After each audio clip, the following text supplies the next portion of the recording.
Hello and welcome to another episode of On Campus. My name is Mason Flores. We are on the Solano College Sports Network. I'm here with Nathaniel Thomas. And Nathaniel, how comfortable are you behind the mic? I know you're a sports broadcaster. You have background on it and you're taking the class now. So how comfortable are you behind the mic?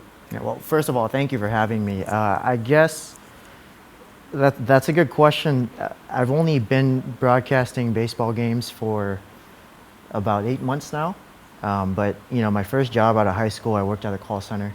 After that, I had a career in banking, and that meant a lot of phone calls, a lot of voicemails. So, being behind a mic is something I'm not uncomfortable with. Yeah. But being back on a baseball field and being in a sports stadium is really where I'm most comfortable. Okay. Do you have like a pregame routine, like before the commentary, and how do you prepare yourself for that moment? Yeah, when I first started calling baseball games, I noticed that my voice was very tense. So to relax myself on the way to games, I just have a playlist of my favorite songs and just sing as loud as I can, no matter how bad it sounds or whatever. I'm really just trying to open up my vocal cords. Other than that, just enunciation exercises and some vocal routines, just to make sure that my lips are pronouncing. I can't even say. Ironically, I'm pronouncing words correctly.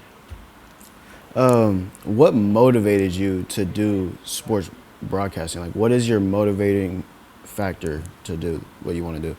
Yeah, really, that's a twofold question. I guess the first half of it, the bigger picture, I guess, would be I want to be the first Filipino to broadcast a Major League Baseball game.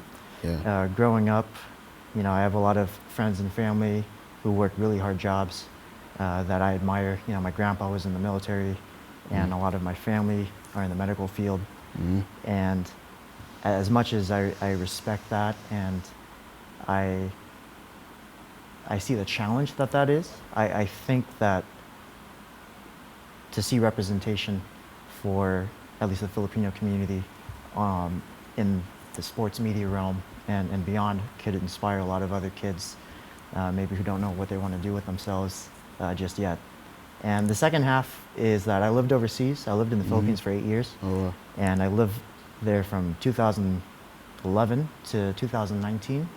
And so I missed the 2012 and 2014 World Series that the Giants won. Yeah. And honestly, it breaks my heart that I wasn't at the stadium, I wasn't at the parades, and I couldn't root for my team.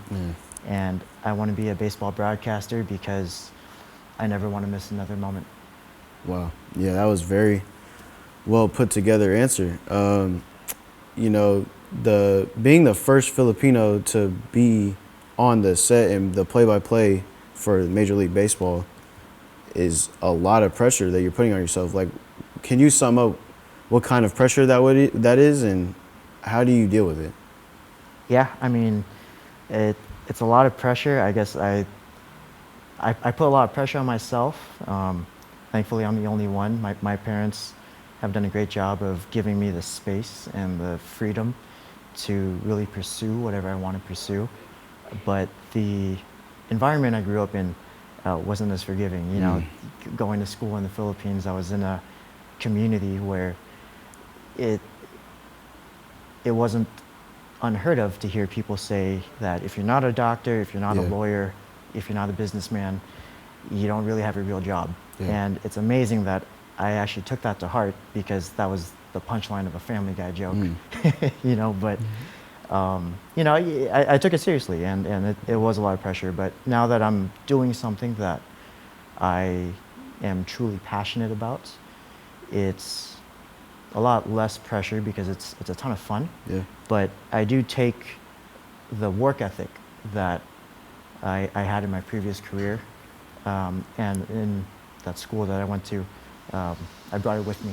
So now I get to focus on having the most fun, but really trying to pursue what I want. And being the first Filipino Major League broadcaster would be a great honor.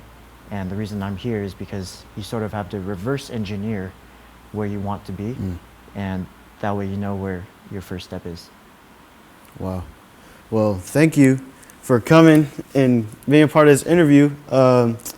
This has been On Campus. I'm Mason Flores. Here with me has been Nathaniel Thomas, and thanks for watching.